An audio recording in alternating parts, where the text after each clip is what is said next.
An excerpt from L'Enfant's Guide to the Arcane Personages of the Occident by Pierre-Charles L'Enfant, Chancellor of the Exchequer to the Arch-Consilium of the Occidental Septentrion. Chapter 5, Crimson Robe Consilium. The leading mystical authority in the vicinity of Boston maintains an unusual power-sharing agreement, for the Magi who comprise the bearers of the Crimson Robe share amongst themselves the right and responsibility of the vestment of a Pyrrhian. This Atlantean garment affords its wearer great power over fire and fate, but it is constrained by an ingenious protective clause. It will not suffer a single wearer for longer than one astrological month in each year. Hence, this Consilium has from its foundation been governed by a co-equal council of 12, who rotate the vestment among themselves. This may be the most stable power-sharing agreement to be found in any of the Consilia detailed in this volume. I could find no record of any sort of overt schism, coup, or insurgency since the destruction by fire of Harvard's first library in 1764. Among those who wear the crimson may be found both wizened elders and young upstarts, but their shared culture counsels a conservative approach to the magical arts. Artemis Ward, hero of the Revolutionary War, is a name long renowned in this hemisphere, and a personal friend of your humble author. However, because he long ago chose to endure this dimension only during the month of Aries, his allotted interval for wearing the vestment, his sway over the other 11 is necessarily limited. Montana Sims is known for his cunning facility with ancient languages, as well as his signature choice of headgear. Harold Winters, who in recent years served stints as both the mortal president of Harvard and an officer in the mundane government of the United States, is a self-important blowhard, and I see this from experience. Pedimut, the ancient mummy lord of the Gate of the Radiant Word, is an exemplar of his desiccated lot, devoted largely to marshalling his courtiers in pursuit of ancient reservoirs of memory, for which his kind so mightily hungers. And of course, the less said about the lich that was Emerson, the better.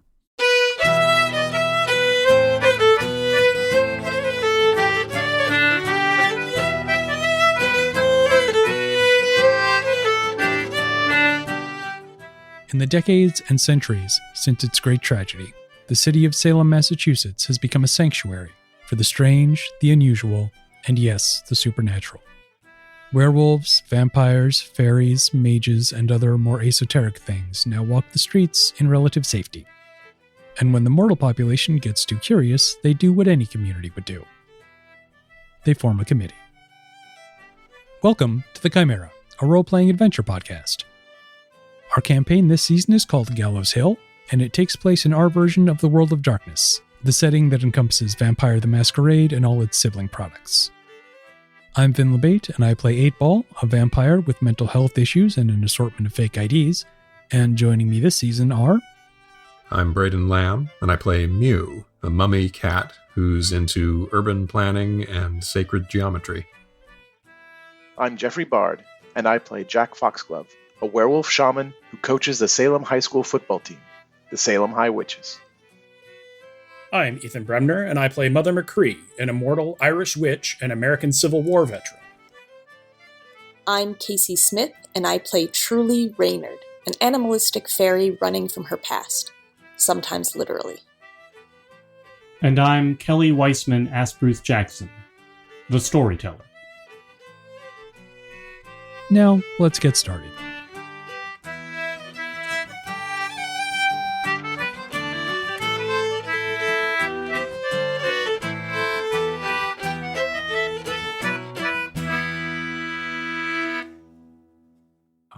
Mew is gonna reach out to local mummy cults in the region. Does he know the names of any of the Arisen or their cults?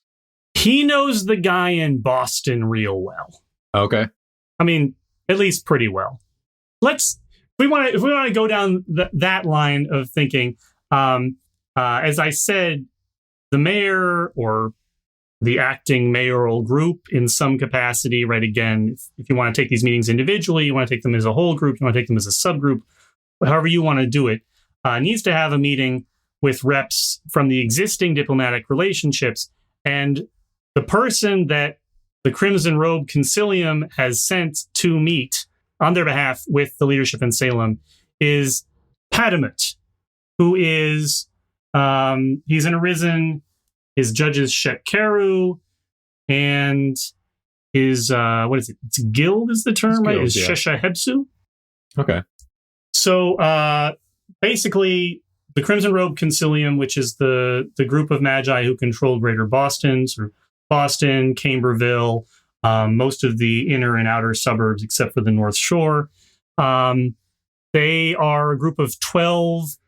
Most of those 12 are magi, but there are a couple of outliers on the committee, and one of them is Padamut. There's like him, and there's one other exception who's not a mage who sits on this. Otherwise, it's a council of mages, right? But there's a couple of slots that aren't magi. Mm-hmm. So Padamut. Let's talk about Padamut. So Padamut appears as a relatively young man with I mean, you know, reading people's race visually is iffy to begin with and kind of a screwed up project, but basically he has Arab features, which, you know, matches the fact that he's looking like someone did 5,000 years ago in what is today Egypt. So tan skin, brown eyes, black hair, wavy black hair in his case. It's pretty thick. He wears a 3-piece tweed suit pretty much everywhere he goes. He's very, you know, he's got like the patches on the elbows, right? He looks like an academic through and through, an academic of 3 or 4 generations ago. He has a very successful cult. They've changed the name 3 or 4 times. I'm not sure that Mew has kept track of it, but it's been the going concern in New England among mummy cults since before Mew arrived in the New World.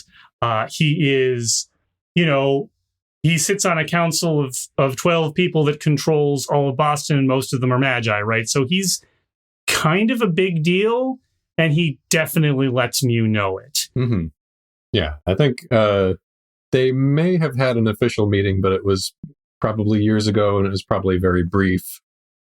Mew not belonging to any guild doesn't usually warrant speaking to by any arisen. So he's rather looking forward to this meeting. Is this taking place at All Hallows Hall? It'll probably take place at the official office by default, unless you want to move it somewhere else. I think for any of the diplomatic meetings, the group will at least be 8-Ball, Mew, and Jack. Like, I think she's going to insist on that. Oh yeah. Everybody of the temporary mayor council is invited and encouraged to attend, but Mew also knows that everybody's got their own minds about official business. Yeah, like she won't insist that McCree and Truly be there, because it's not necessarily like she's not going to push that into their comfort zone. But like definitely in terms of both diplomatic and physical presence, she wants to be sure that Jack and Mew are both there. Truly would be there. Amal drops a little word to Truly. He's also pretty handsome. Yeah. What do you think, Ethan? Would Mother McCree go to a meeting like this? A diplomatic meeting with a mummy? Hell no. Hell no. Actually, but I mean, I guess I'm creating my own little side adventure if I do this. Yeah. Do we have a contact? We must, because we have diplomatic relations. We have a contact with the old leadership of Springfield?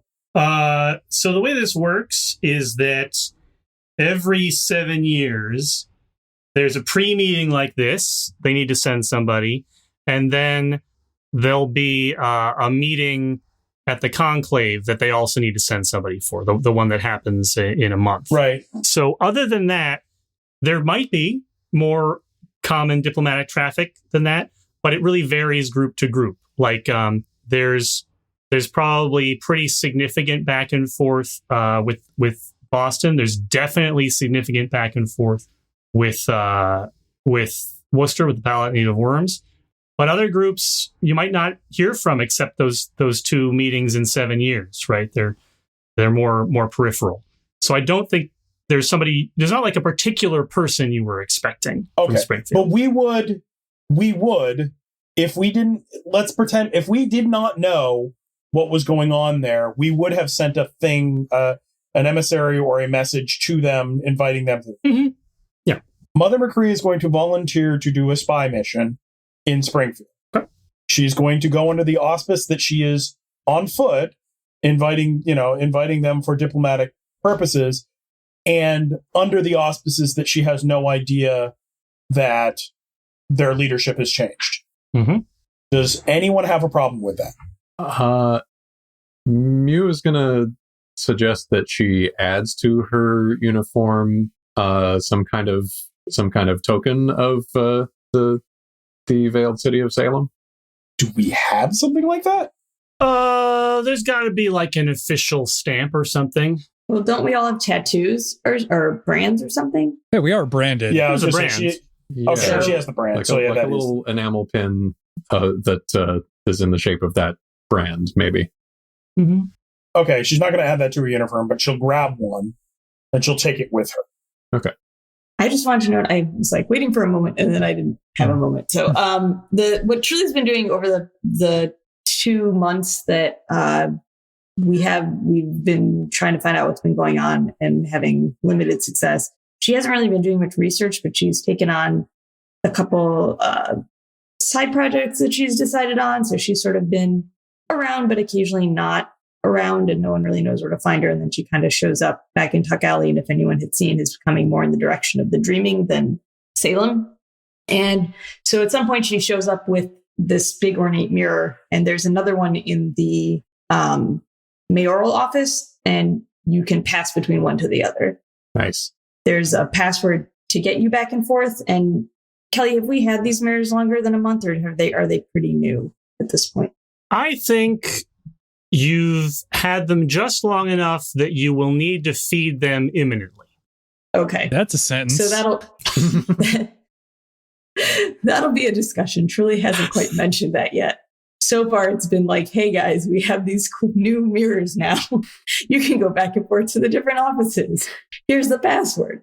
The other thing that she has shown up with is a set of 5 compact mirrors.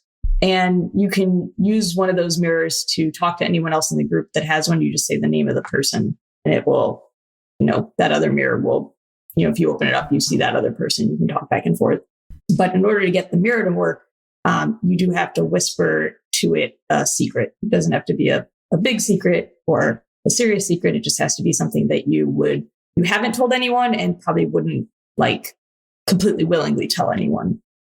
And then you can use it. Mm-hmm. All right. So Mother McCree is going to go play dumb in Springfield for a minute. And the rest of the party is going to meet with Padamit on behalf of the Crimson Robe Consilium, right? Mm-hmm. Yes. Sounds good. Mm-hmm. Okay. So going from the office in Tuck Alley to the office in All Hallows Hall, no matter how early you leave through the mirror, right, to go, you can be 5 minutes, 10 minutes, 20 minutes, whatever, early for the meeting. The mirror, by the way, is like, I'm getting pretty hungry over here, but otherwise lets you through. I mean, you still get to do the teleportation thing. No matter how early you arrive for the meeting, Padamit is already there, waiting, drinking tea, and talking with the ghost butler. Yes, well, the collective mayor of Salem. Very good. I'm pleased to make your acquaintance together. We are pleased to make your acquaintance in this official capacity. Good to meet you. Sup? Padamit, Padamit shakes hands with Jack and shakes hands with 8-Ball and shakes hands in a slightly lingering way with Truly and gives Mew a very patronizing pat on the head. So we are to discuss the ongoing relationship between our two territories. And what a fine and fruitful relationship it has been for many, many years. Yeah, obviously things are a little strange right now. Are you aware, because this might not just be a simple diplomatic conversation, are you aware of the Bacurius situation? He puts his tea down on the table and says, yes, very grave, very, very scary. Every 75, 100 years or so, somebody thinks that they're going to become a big noise in the region and just upend the apple cart. Seems like we're in one of those times right now. Well, we are approaching the next turn of the Sothic wheel, which is a thing that mummies know about. Just yeah, we're almost due for all the mummies to wake up at once. Adamant looks at Mew and says, "Very good. You're exactly right. You've been counting your calendar so well." And he pokes Mew right in the nose, little nose boop. Well, it is a time of great concern, I'm sure, and given that I know Salem has a history with this character, I'm sure that you have concerns. Are you aware of the greater history of this character? Because he's not originally a local boy. Well, true for so many of us. Adamant sort of shrugs. Right? Yes, some legends out of the old world, as I understand it. Blood flowed like wine. The wailing of men, the lamentations of women. Yes, of course. I mean, all that sort of barbarian warlord thing. Yeah. Quite tiresome among these Johnny-come-latelys. Yeah, I mean, I think the main thing we're trying to get at here is, we're friends, right? We're best buds. We want to make sure that we continue to, move forward as good buds. I don't know how you're supposed to put it. This is my first diplomatic meeting, but you've got our back and we've got yours, and that's the most important thing, I think, going forward, right? Well, there is a long and storied history of friendship between our two settlements. It's quite true, and we in Boston and Cambridge are only too happy to continue this relationship of allowing the free flow of commerce and ideas between our two municipalities. Are you suggesting something deeper than that? I think that this will be put to the test imminently. Yeah, I think we are less thinking of, our normal diplomatic relationships and more maybe in terms that are more your vintage, the need to form a phalanx should this wine dark sea come crashing down upon us. That's Greek. I see. Well, that would be a considerable change in the terms of our relationship, but I'm not sure an unwelcome one. I could certainly discuss it with the rest of the Council of 12 if you'd like. We'd be willing to bring back a proposal in time for your Beltane meeting. That's good. I think, firstly, we should be aware that Bacurius may not be abiding by any of our particular schedules, and also that it is perhaps less a matter of our relationship and more a matter of our sort of collective relationship with him.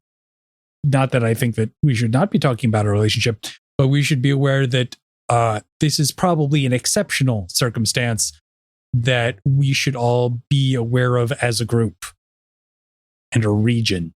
Well, I can understand why a scrappy community like yours might be concerned about your safety and security. I empathize. I really do. But, of course, you understand. We're the Crimson Robe. our plight is a little bit different than yours. He nods like you get it. You understand. Well, I think I might have been the wrong person to bring to this meeting.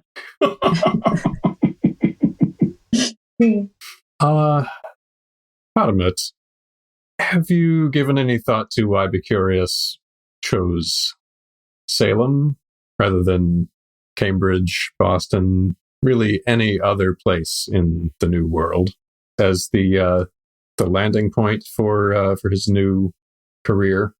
I think refugees rarely get to be picky about where they land. True, but an undead of his level of power would be able to have some influence, and in fact he did.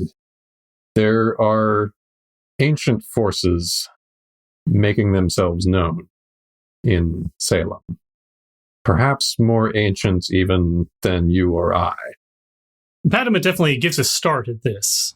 We believe this may have something to do with his goal, potentially the goal of other former members of our community. Tell me, what do you know about chimeric script? Padma raises an eyebrow and says, "That is quite old. You have some reason to believe that he has an interest in chimeric script? I didn't take him for an academic. I thought he was more of a, look how big and scary I am. Here's my big sword. That sort of thing." Oh, you really aren't up on the local situation, are you? Yes, that was decades ago. Please keep up with the times. Well, by all means, enlighten me. I think we probably give him like the quick rundown. Mm-hmm. Okay. Like avoiding, the salient points, but not the salient details. And by we, I think I mostly mean Mew. Mm-hmm. And any connections to the chimeric script, like the just to refresh my memory, there wasn't anything other than the vision, I think, and whatever Ishmael is up to, where that he was concerned about some imminent threat. Yeah, and the sort of historical importance and objects relating to it in the region. So nothing concrete, but very circumstantial. Yeah, and as I'm sure you know, Padmut, power craves power. True. I was aware, of course, that there were a few local manifestations attributed to the language of the Kashmalim, but some of this is news. I will certainly report it to the council, and perhaps this calls for a greater degree of action than we have undertaken in the past. As Jack had kind of backed away from the conversation because it was just making him angry, he didn't think this was the right place to get angry.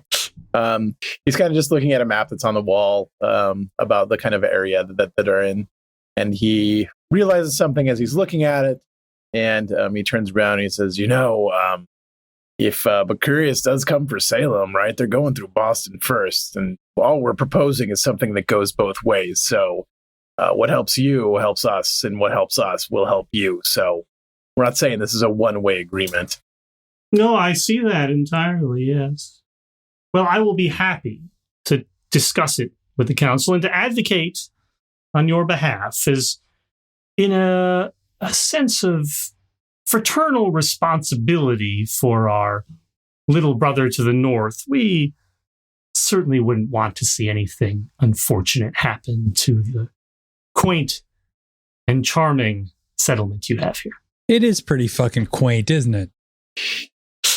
Mew has been almost imperceptibly arching his back a little bit, but he just blinks slowly and says, "We are honored by your offer of aid, Potamet."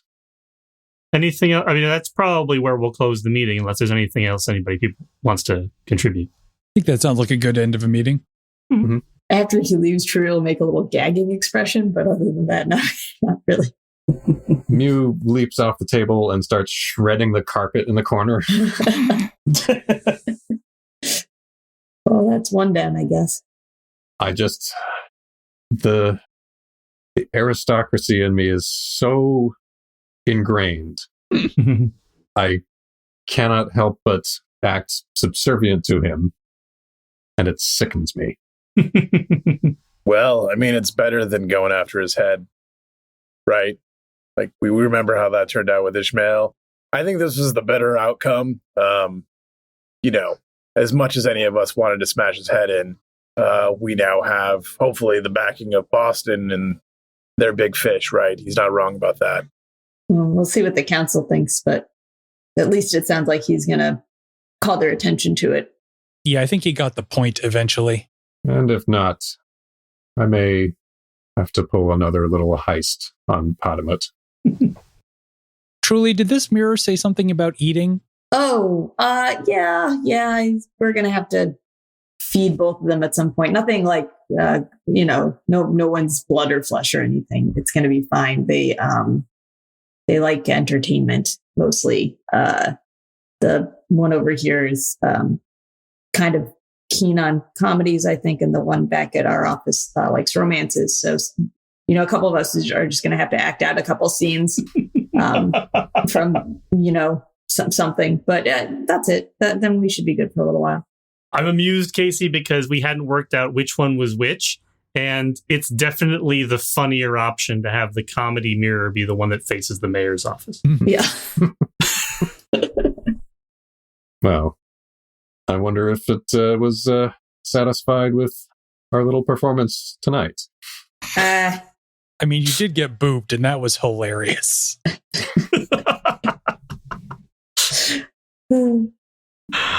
All right. So Mother Cree is going to go to Springfield and just present herself and say, "Hey, it's time for our diplomatic meeting. What's up, dogs?" Right? Right. I mean, I know you said we didn't have like a person, but we have people. We know like some names from the last time. I'm sure I can get her like sort of a who's who that is semi-recent.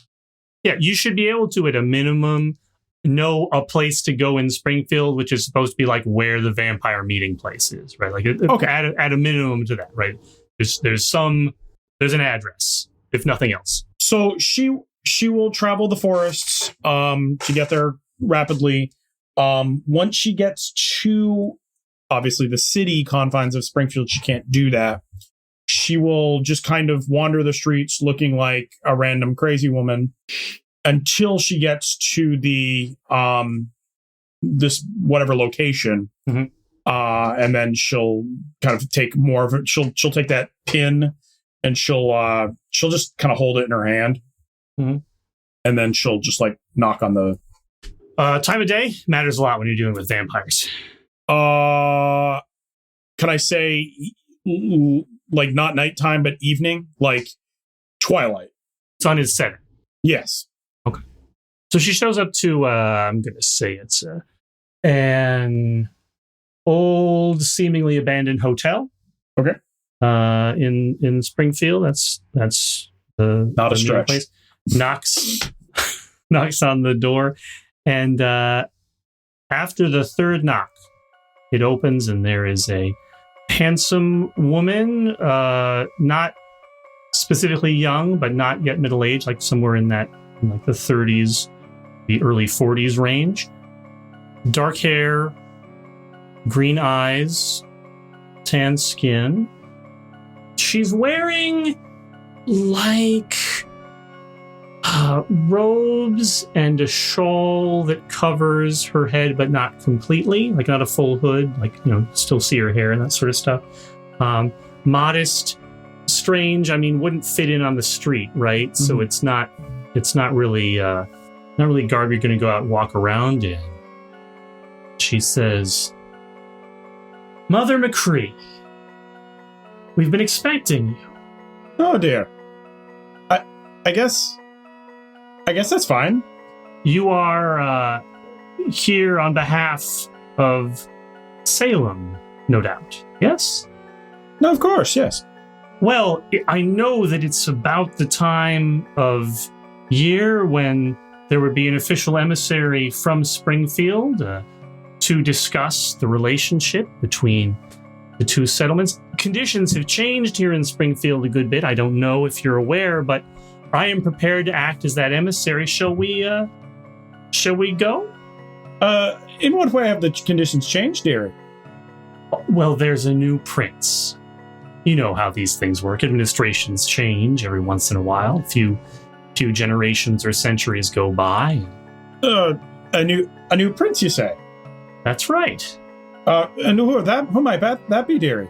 Well, you might know him. I know that he had some dealings in your part of the world. He's called the Curious of Cartley. I'm not even rolling it, very badly feigns surprise and shock. Oh, you don't say! Well, dearie, this changes quite a bit. What happened to the old leadership? If you don't mind me asking. Well, most of them have been absorbed into the new regime. It was very popular. His becoming Prince of Springfield in addition to Hartford. But there were a few folks who didn't quite see the wisdom in it at first. But all that's resolved now. Things are well in order here. Yes, I'm sure I've seen how those things get resolved. She kind of leans hard on her walking stick. She's using her walking stick as a walking stick right now. Yes. Well, this is quite a change. Are you from the old regime or from the new regime? I'm sorry, I can't place the face. It's quite all right. We've not met before. My name is Lila Northwind, and she offers her hand and quite gently shakes Mother McCree's hand if she accepts it. Kelly, was there an old prince of this area? Yeah, there was. Richard Cumberland was his name. Anyways, she was going to tell me which regime she's part of. Well, I came in on behalf of the prince. You know, he's quite busy. He's overseeing a lot right now. So I sort of look to things here in Springfield while he's not present at court. Oh, so he hasn't been here in Springfield yet? Not in the last few weeks. He came in, of course, when he became prince. He can't be an absentee leader like that. And when was that, dearie? She bounced back. Oh, it's been a little less than a year now. Oh, okay. Is Richard Cumberland still in charge here as well, like a duke or whatever sort of subservient leader?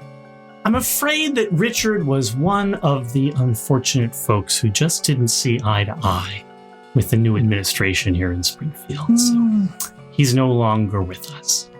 That's a shame. Oh, he seemed like a fine fellow.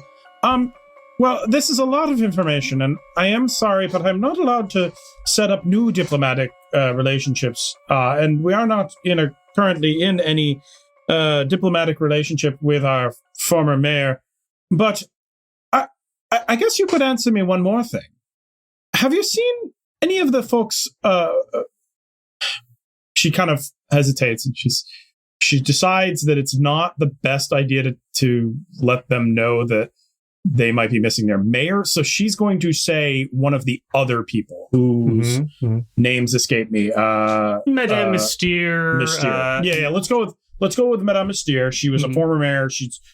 Have you seen Madame Mystere around, Jerry?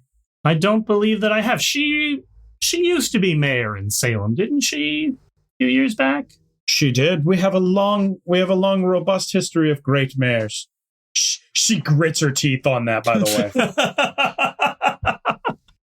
Is she unaccounted for? She is unaccounted for, dearie, but we knew she headed west, and we thought maybe in our diplomatic relations we could track her down. But if you haven't seen her, I guess that's all I need to know. Oh, I guess she's going to pull full on Columbo. She's going to start walking out. Oh, there is one other former leader that we are trying to place. You haven't seen Mr. Chamberlain anywhere, have you? She squints a bit and says, Mr. Chamberlain, he's a very old kindred, isn't he? I find age is a relative construct. No, I can't say that I have ever had the pleasure of meeting Mr. Chamberlain. Pleasure, that's a word. Well, dearie, you've been a great help. What was your name again?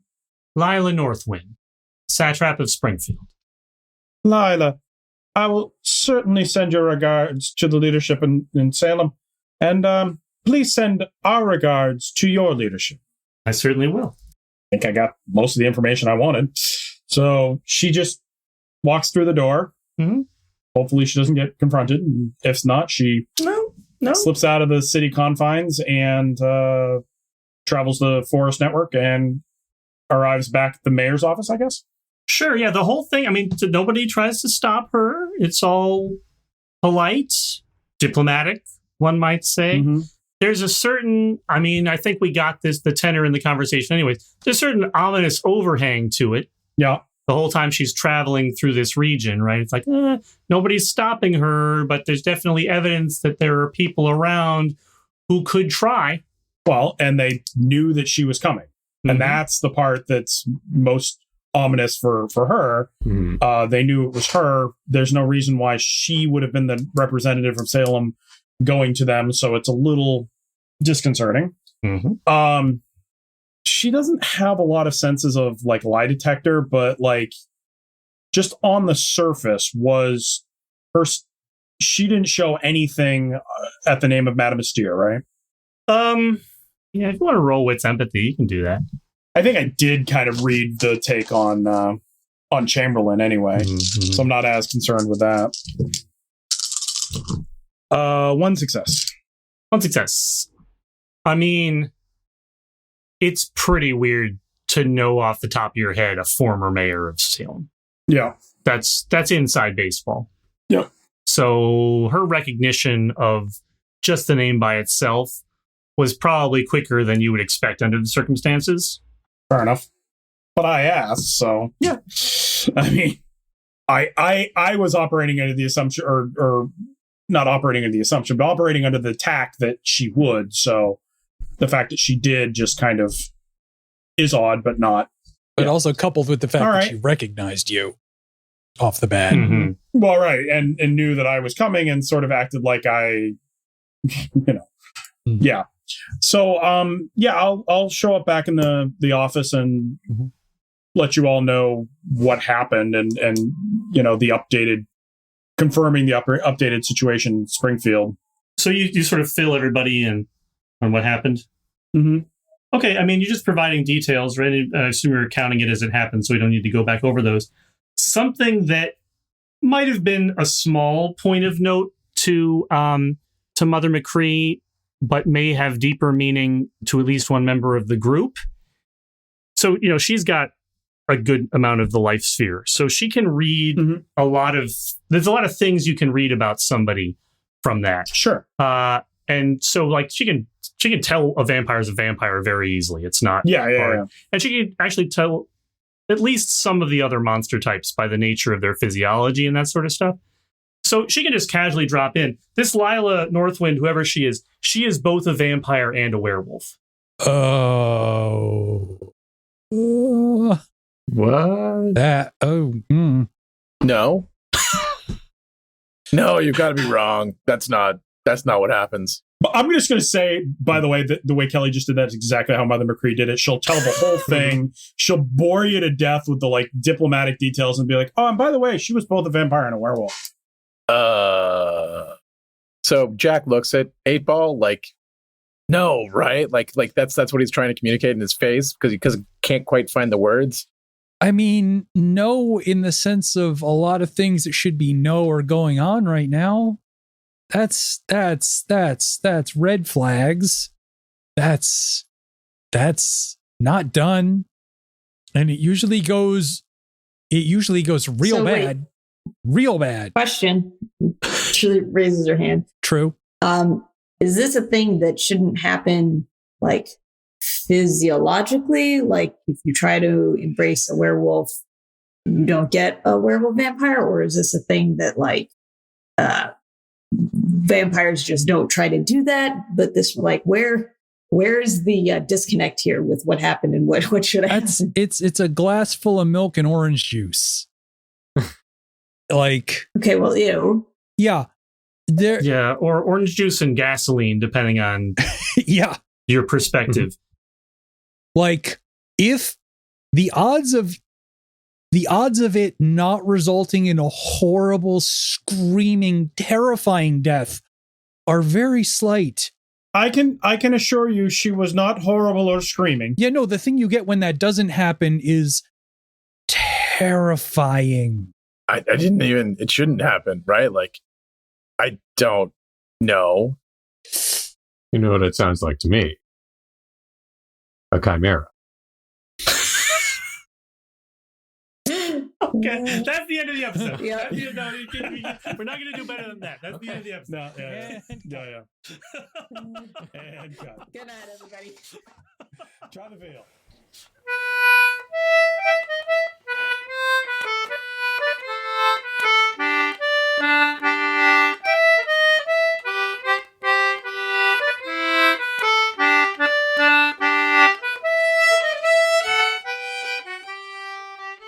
That's it this week for The Chimera.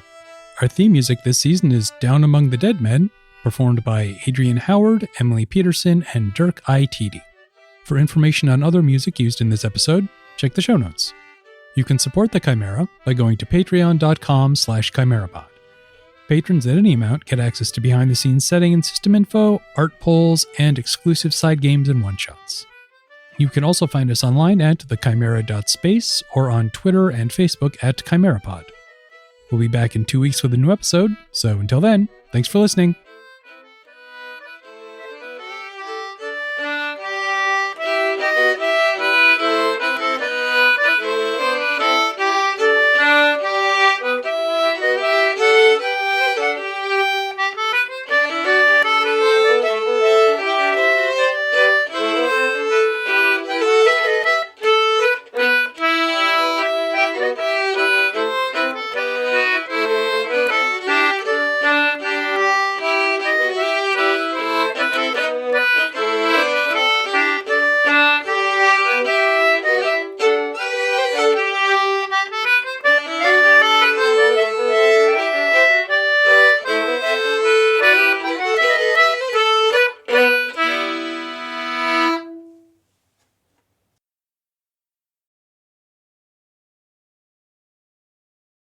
Is allotted interval for getting German.